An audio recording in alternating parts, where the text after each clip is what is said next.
Hey, yo, welcome back. This is the third and final episode in the theme on becoming. And I'm going to share with you all my hero's journey. And I think it's important for everyone to understand that everyone's hero's journey is different. There's different catalysts for it, length of time that you may be on said journey. You might make it all the way to the top of the mountain, or you might stall out and have to start all over again. My journey began in 2015. I was 10 years younger, obviously. My daughter was still in high school. And my wife and I think this was our 10th year. Yeah, we met in 2005. So it was our 10th year of being together and our 5th year of being married, because we married in 2010. And that was on the rocks.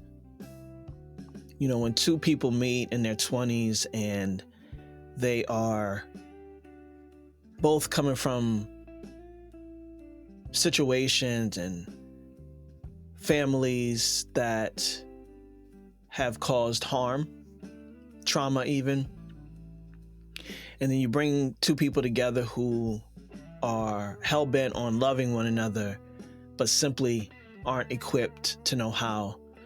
And that's where that poem comes from that you heard in the episode before this. It's all of that. So in our 10th year, there was a breakdown, a huge breakdown. We're still learning ourselves. I am big on realizing that this world is not set up for success when it comes to relationships, thriving in different aspects or areas of your life. And as I mentioned, people are the point. But it takes a while before we start to recognize our contribution to the breakdowns. We grow up learning how to point fingers and saying, it wasn't me, I didn't do it. Meanwhile, it was your ass and you did it. And I found that at this point in my life, I was powerless. I built this identity of apathy, and most of it was due to my own trauma, my undiagnosed neurodivergence. So there was a lot of functional freeze, diminishing accomplishments, not seeing myself as someone who could really, truly make an impact, make any changes. Now, before this, I'd done things. Before 2015, I graduated in 2011 with summa cum laude, the highest GPA in my program, walked the stage twice, which I was super annoyed about because I didn't understand myself or what was happening or why I was even getting these honors. It didn't mean anything to me. I also had been in my career in the pharmaceutical industry that I had started back when I lived in Research Triangle Park in North Carolina. I continue to work on the client side, the actual company behind the product. So when you look at a product that you see a commercial for, there's a pharmaceutical company that produces the product and markets it. So I've been working on the client side since I started my career in the pharmaceutical industry. When I moved to Jersey City, I began to work on 42nd Street for another big pharma company. After that, I went over to the creative and marketing side of the world, which means that instead of being at the actual company that manufacture, produce, and put the product in market, now I am the creative agency side that supports the marketing and promotion of said product. So I've launched some really big brands that you see every day on commercials. Again, I will speak no names and no products, but there's one that's running around now that a lot of people lost weight on, and I literally launched that product into market. Not proud of it because I'm not a fan of big pharma and the goal to keep you on treatment and never to cure you. So I'm not proud of my pharmacy work, but it was work. And that's what I did, and that's been my career. I've moved from starting into it to becoming an executive level at it And the last time that I worked in the industry was actually not too long ago. It was 2023. I say all that to say that I had done some things, but it didn't matter. And sometimes I think people can look at this idea of imposter syndrome as even, when we say imposter syndrome is where we feel like we don't belong. Sometimes it's actually because we don't belong. And there's a dissonance in that. What I talked about in one of the episodes before about our thoughts and words and actions being aligned, that wasn't me. I'm a creative. I want to do creative work. I want to impact the world in that way. So working inside of an industry that I actually don't even stand by, but doing it out of scarcity and believing that in order to survive, I needed to do this work, it didn't make me feel good. And I was always at odds with myself because I went out and I couldn't figure my way out. So 2015, I got laid off for the sixth time. I was laid off from a company. And I hated that. Also, my ADHD is not really good at working for people. I peeped the hierarchy in corporate America. For me, the need for me personally to have to perform and or act like a chump in order for you to feel like you are someone, I'm sorry, what did I do wrong? How can I do better? My performance review, none of that really aligned with me because who the fuck are you? That's how I always feel. That's why I don't work anymore. But anyway, 2015, I got laid off. And because I got laid off, I was able to get another position that was freelance. I've been working from home before COVID since 2015. And I got another opportunity. It was paying me buku money. I'm talking over 10 G's every month, which wouldn't have happened if I didn't get laid off from the job that I thought I needed so badly. With the severance and the money that I started to make, I was like, okay, this is my moment. This is when I talk about perfect moments where they can come and we still don't take the leap. This was that perfect moment. And so I decided, okay, Talib, what can we do? What are you good at? What are you skilled at? What is something else that you can do besides working for somebody else? Because we hate that shit. And so what I decided was, okay, what do I need? What can I get a certification in that will allow me to be an entrepreneur and do my own thing? Besides the books and all that sort of thing, what can I do? And this is when I discovered that the way in which I was showing up for people in their lives already was something that I got to get skilled in and get paid for. Giving advice, showing up for others, disrupting their idea of self or their concept of society, not recognizing the socialization and deliberateness of constructs is something that I wanted to do on a higher level. And because of my issues with self-confidence and self-esteem at the time, I really needed to feel like, even though I'd been doing it already, I needed to feel like I knew what I was doing in order to have a business around it. Also in pharmaceuticals, I worked in R&D, so I know what research and development looks like.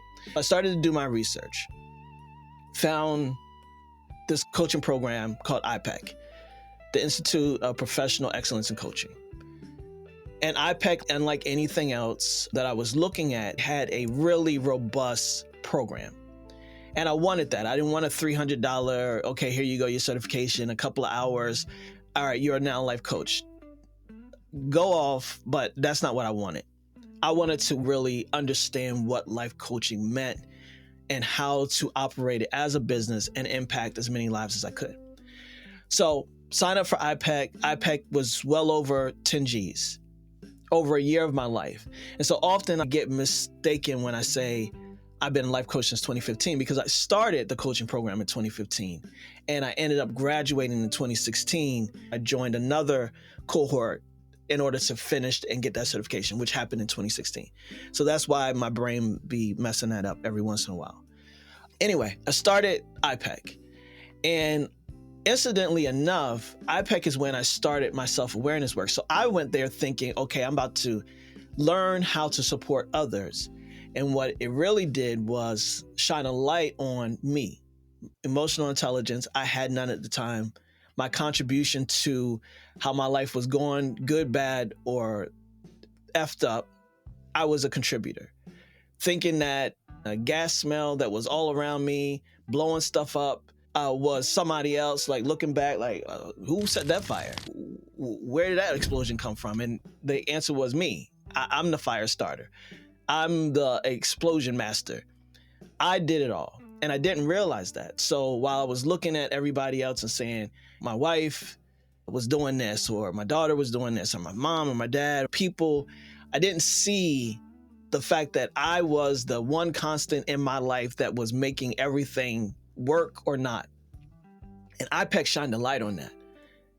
And so I say that was the beginning of my hero's journey, because self-awareness, wow, people have heard me say this before, but it's a hell of a drug. Some people don't like that analogy, but for me, it's that opportunity to be like, oh, wait, I can do something about my life. Like, I can actually make it do what I want it to do, and it's not anybody else's decision or choice, and I don't belong to everybody else but myself. That was important for me, because up until then, I didn't realize it. And it began my self-awareness work, and all I wanted to do was learn more. Okay, what else do I need to learn about myself? How else can I show up in the world differently? How else can I be for myself and allow it to be a trickle down or up effect for anyone else that's in my circle? So I start this work, I gain clarity about myself, and I move through this program. We're doing hundreds and hundreds of hours. I'm talking about over 600 to 700 hours of peer coaching, switching it up, and then doing another round of peer coaching, then learning our specialty. What kind of coach do you want to be? For me, it was mindset, because I knew the impact of my mindset from doing this work. And all I wanted to do from that point forward was to disrupt the socialized belief systems, these constructed ways of being, and this idea that you cannot become whoever it is that you want to become. I wanted to be in that space. And so I started this work, and at the same time, I started writing my first book, Advisor to the Throne, Volume 1. At the same time, my life was crumbling around me.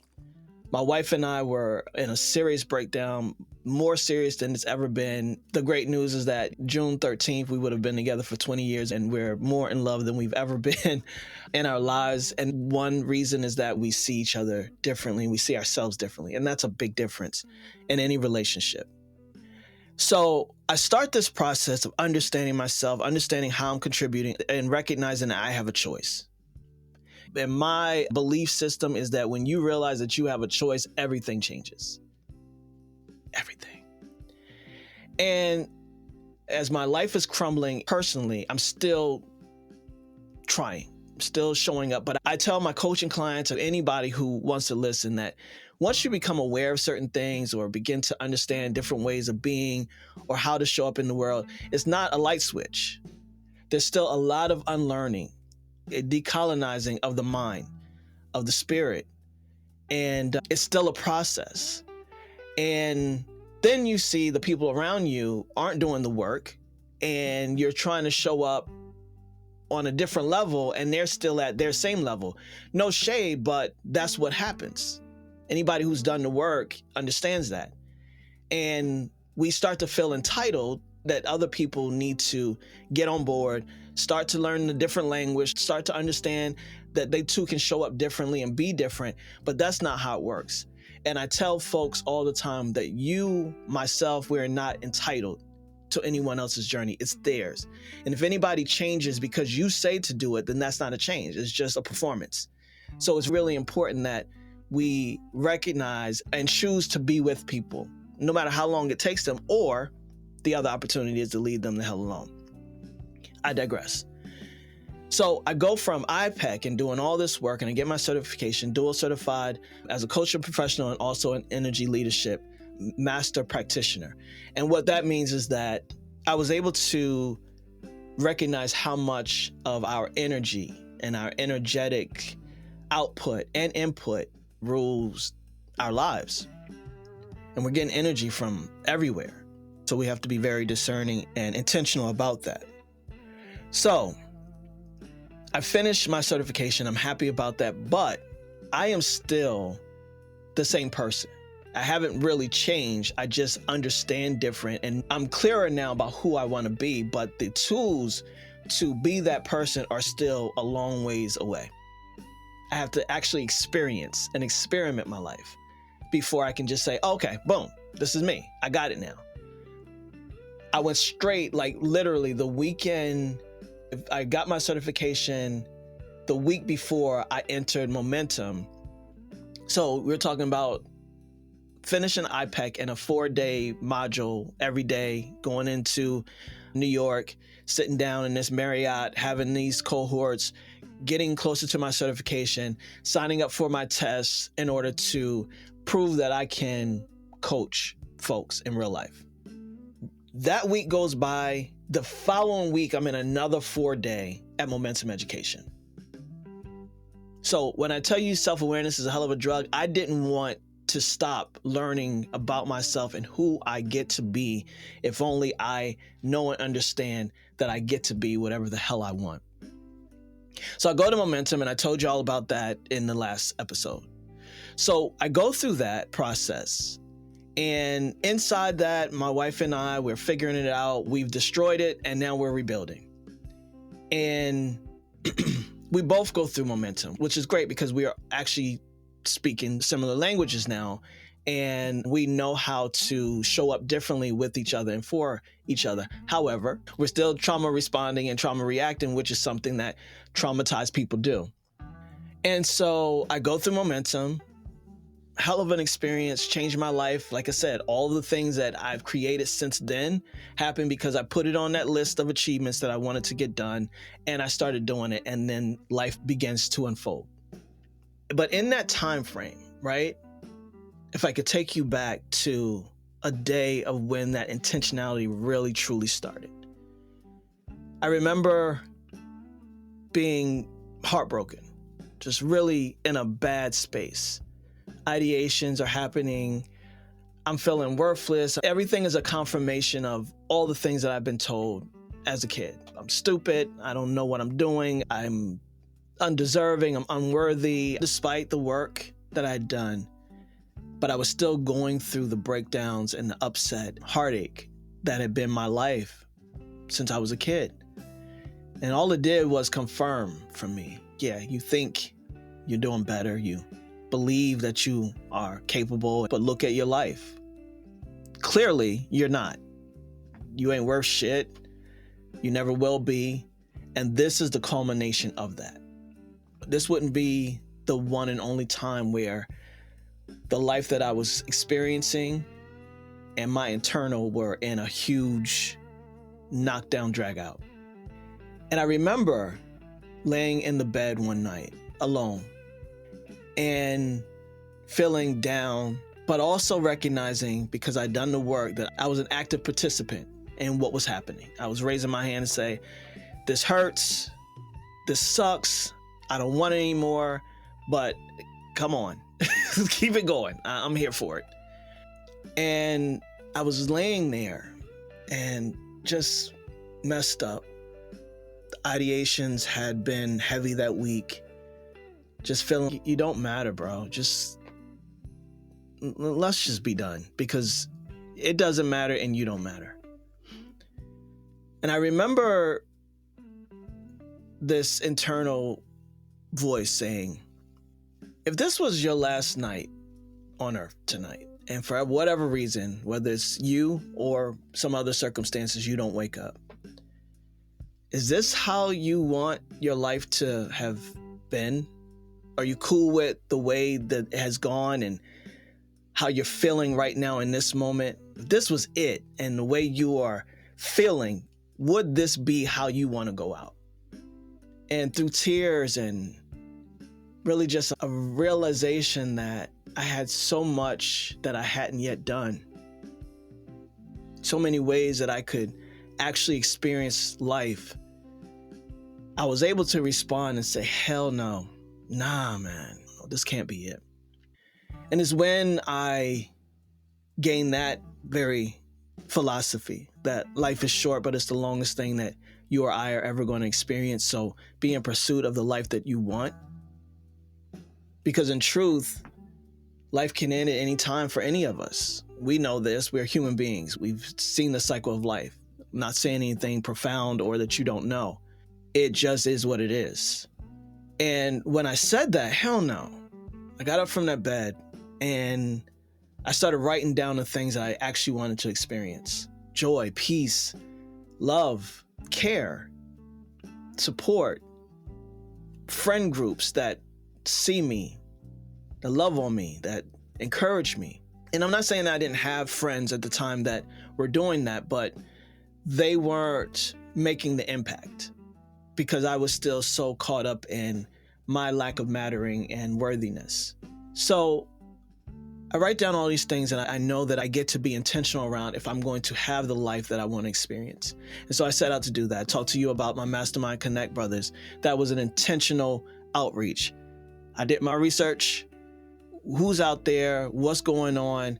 How can I find a circle of people who are about that life and really are able to support and encourage me while I do the same? Because I'm very clear that I have a superpower in that. And I also always want to be reciprocal. So I found a group of men that reciprocity was there. Mastermind. Love those brothers. Found them, still connected to my LT from Momentum.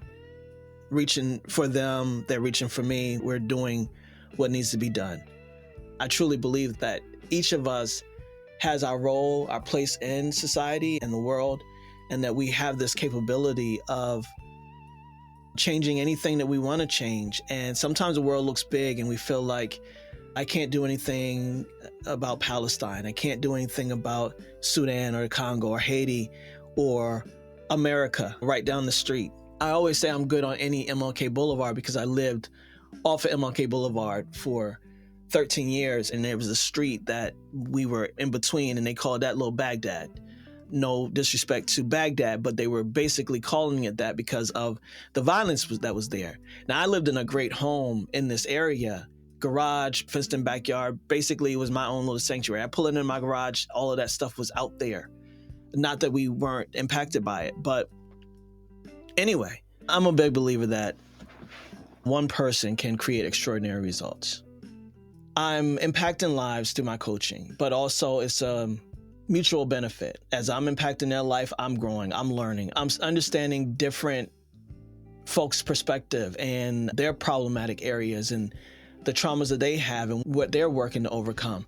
And I'm making the impact. I'm creating the change that I want to see in the world. I work mostly with creatives and entrepreneurs that look like me because I know what it feels like to be a creative and an entrepreneur, and to also have the internal and external impediments that, again, are a deliberate result of the way in which we are educated, informed about our identity and self, the socialization, and the constructs. I'm doing that work while simultaneously going through Momentum. Momentum is a 3 different program opportunities. So you start in basic, you do that for 4 days, then you go to another level called advanced, and you do that for another several days, and then you go to that leadership program that I was talking about, which is a full 90 days.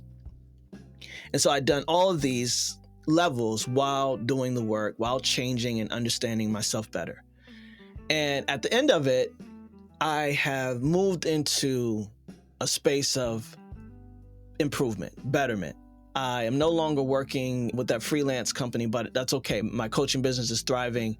And when the time comes, I am able to go back to the job that laid me off because they laid me off for financial reasons. And as soon as they got their money back up, they rehired me at $20,000 more and a new title. So I was chilling. I was set. And then I started Afros in audio. And this became an exercise in showing up, whether I know what I'm doing or not, readiness or not. Here we are. Afros in audio is getting started.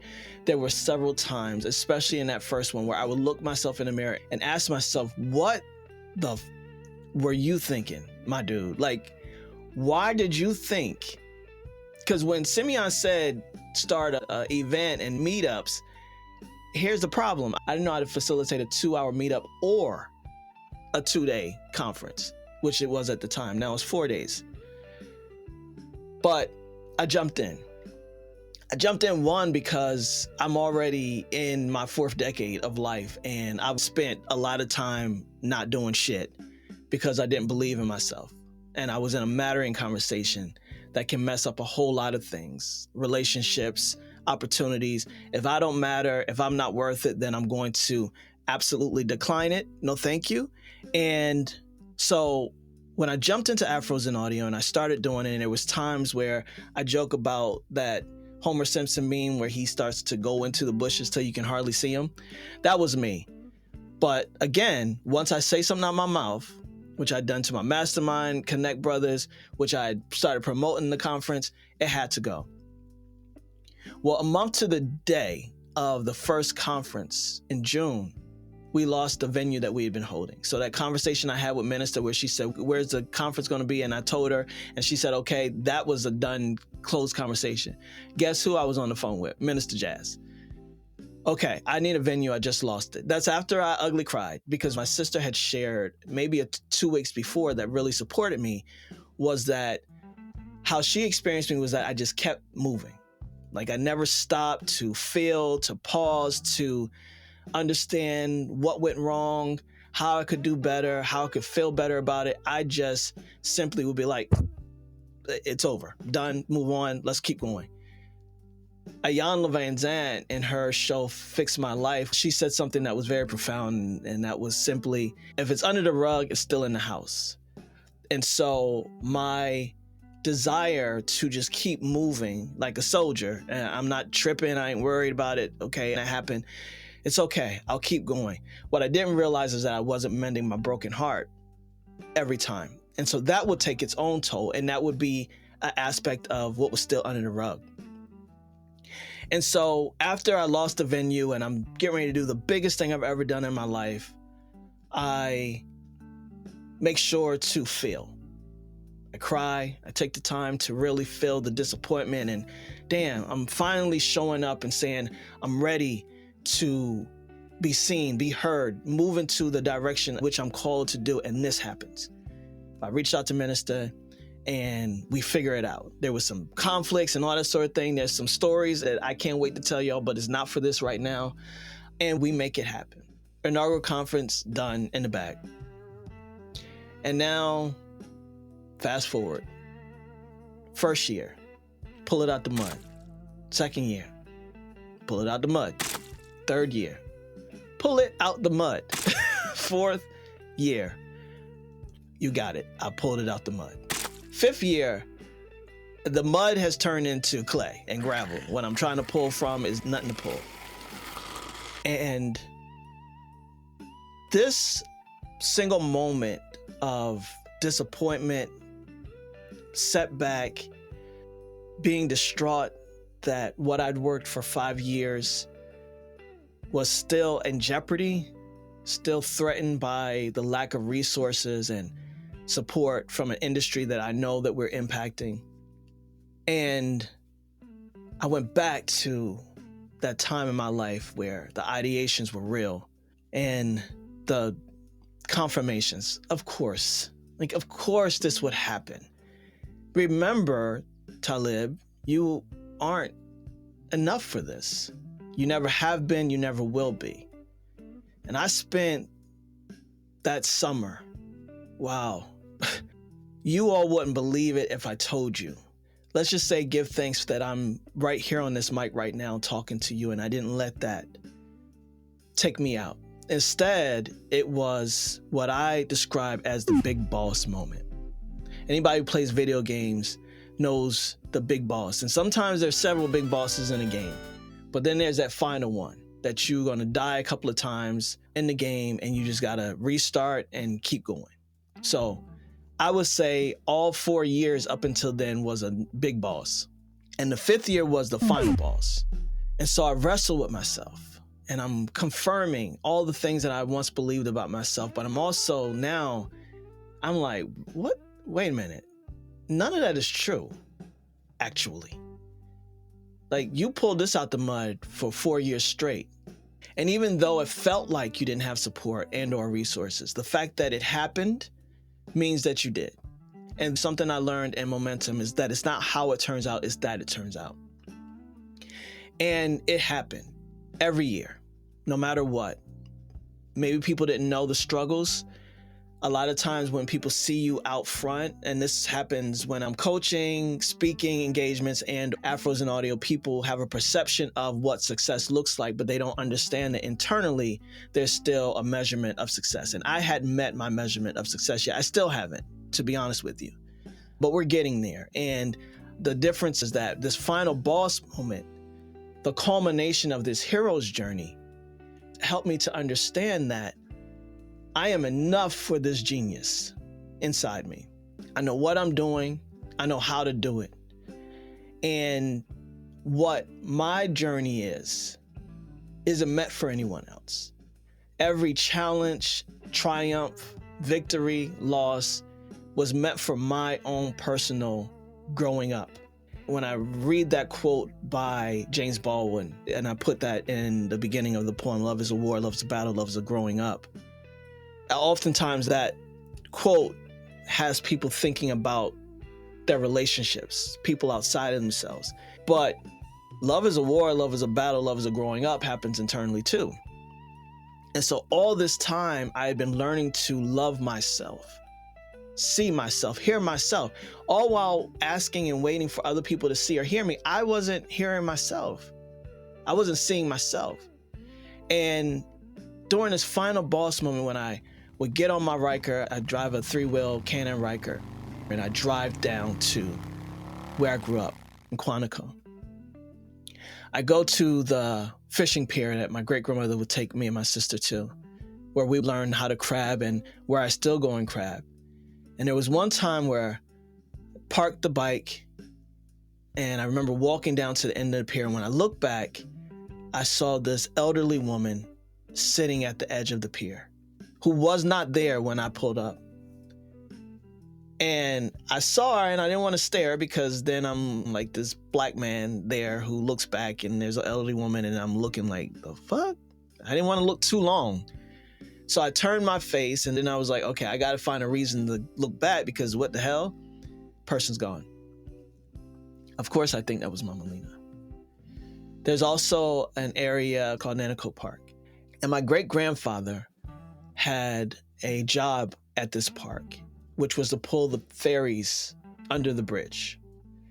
The way my grandmother, who's still alive, tells it is that they lived in this very narrow home that was built straight up, and they lived in this space while he did this job. So I go there too, and the birds are just making all this sound. Like I can hardly hear myself think because these birds are so loud. And of course, I think I'm listening to my ancestors. As I take these mental health rides and I sit with myself, and I'm really in a way, you just don't understand, where I'm just the spiritual warfare of, bruh, you are okay. And not only are you okay, the moves that you've made, the intentional people that you've put in your life, they got you because you've had them. So when I had to do the thing that I never thought I would ever have to do and did not want to do, which was ask for support. And I actually said this when I put out the call for support because it's a philosophy of mine. It's not okay to say you don't have support if you never reach for it. And what I was about to do was not reach for support and be in my emotional bag about how unworthy I am and how this experience was just confirming the fact that I need to go and sit myself down, go back to work, and stop believing, even for a minute, that I could do this and that I was making an impact and that it mattered. But because I'm a person who's going to exhaust all possibilities, because I'm a coach and I'm coaching myself, and I know that it is not done until I've exhausted every opportunity to make it happen so that it happens, I started crowdfunding. And when I tell you that my friends showed up for me in ways that I couldn't even understand, because I was still, after all the work, all the self-awareness, all the generosity and the love that I showed to other people and doing my work and creating things for others, I still didn't feel like it mattered, because I still didn't feel like I mattered. And there's a lot of mystery around that fundraising. One, because I didn't know what I was doing. I just knew what we needed and I had to get it done. And there was some time where I tried to do things on the back end without ever letting the community know that I was having trouble. Didn't want that to impact them, only me. Like, I'm the only one that needs to be burdened with this situation. Anybody who has those issues understands what I'm saying. And so it took me a long time to actually make it public. And so by the time I made it public, I had exhausted all those possibilities. And so now it looks like, oh, wait, well, this is a short amount of time where you need this amount of money. What the hell is going on?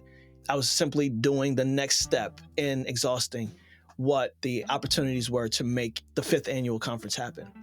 And so there are some people who might think that the podcast industry rallied around me and got us out the mud.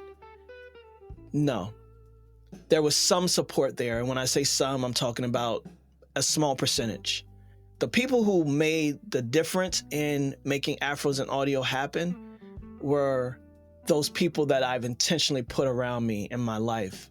People that said to me as they were giving me a $500 amount and then turn around and give me another $500 amount and said to me, the things that you have done for me in my life, don't ever hesitate to reach out to me and ask me for anything. I got you because you've had me, and I didn't even see that.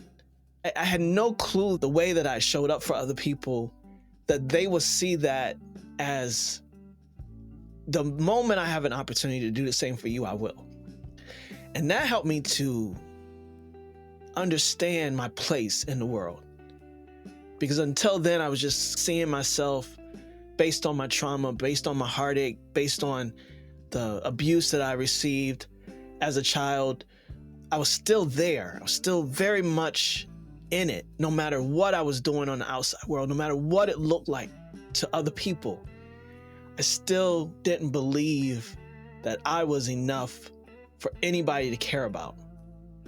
And that single moment of needing support, and people reciprocated what I'd done for them over several years of our relationship, and I didn't even see it as anything. I don't believe support has an agenda and I'll do selflessly, but also in an undervaluing aspect. Like, I'll be overly generous because I'm undervaluing myself.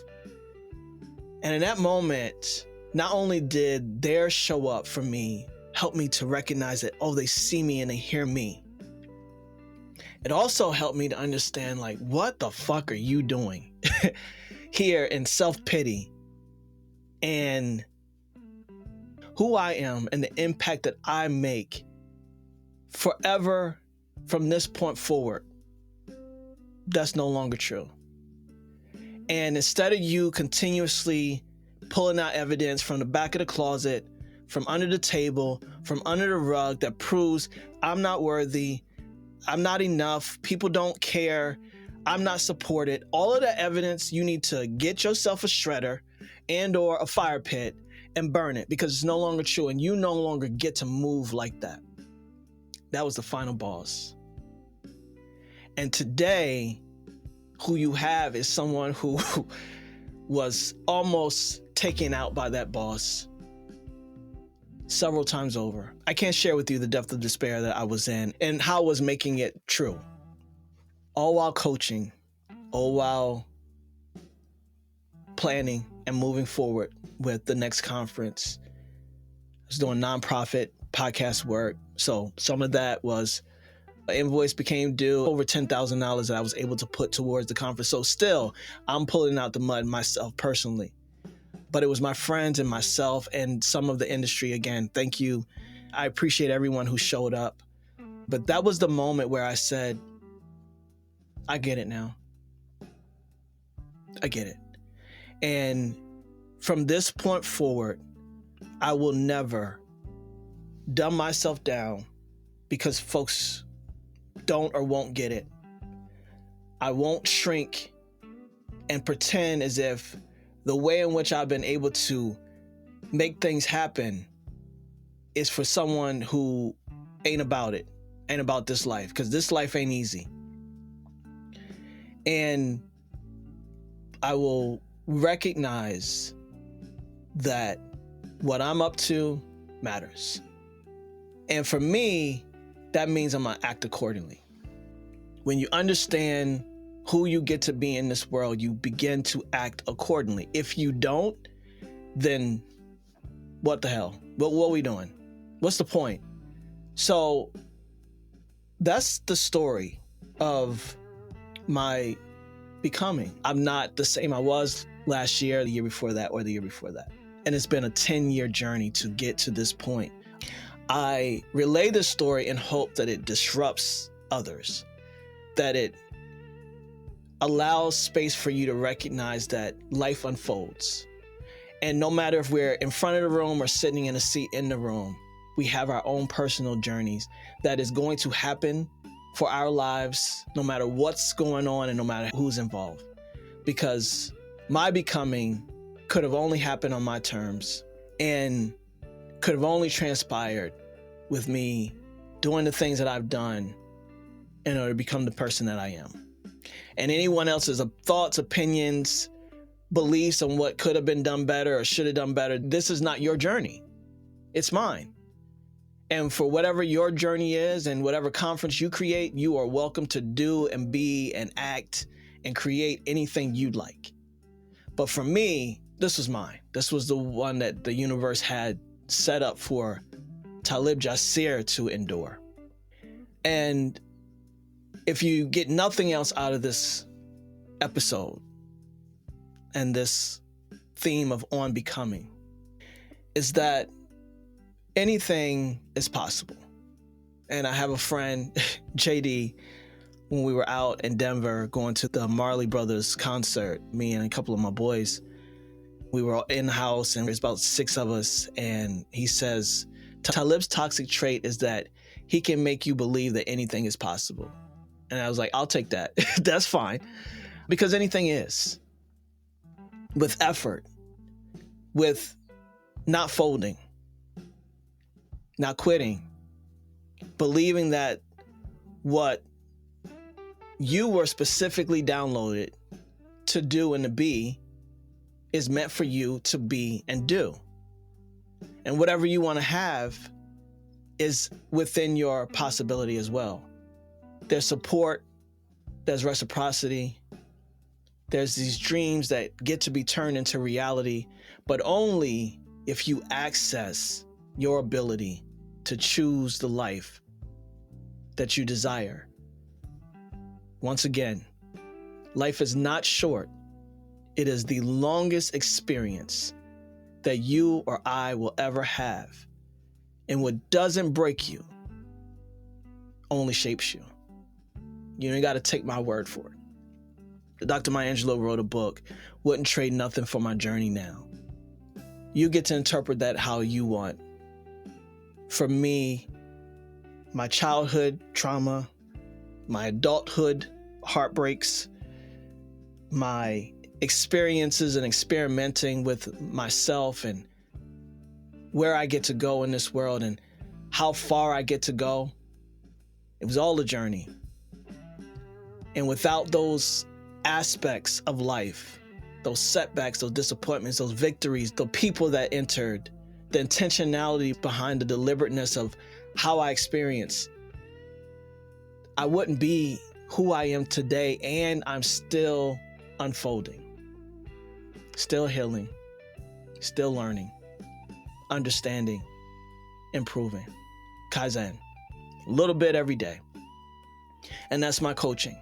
I'm going to take a person from where they are to where they want to be through disruption, through realizations, and through choice. Because all of us have the option to do or not do. That's up to you. So if anyone's interested in forward movement services, my coaching, my consulting, if anyone wants to hear me speak on a larger scale about these particular topics, and there'll be so many more that I can speak to. And if you go to talibjasir.com, you can find out all about who I am, my work, the work that I've done in podcasting, my books, and also the coaching services I do, let's do work.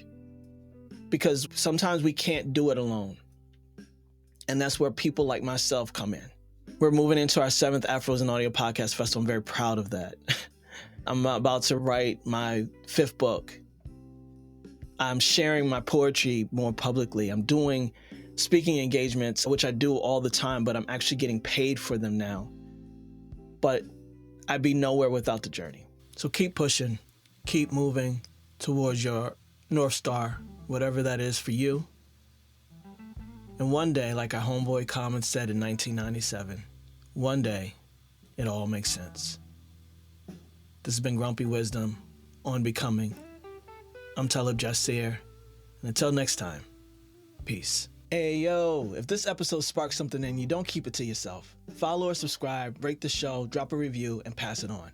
Want to see the episode videos? Become a member of the Grumpy Wizdom Inner Circle on Patreon to unlock exclusive content, early access, and a fresh scene every 3 episodes.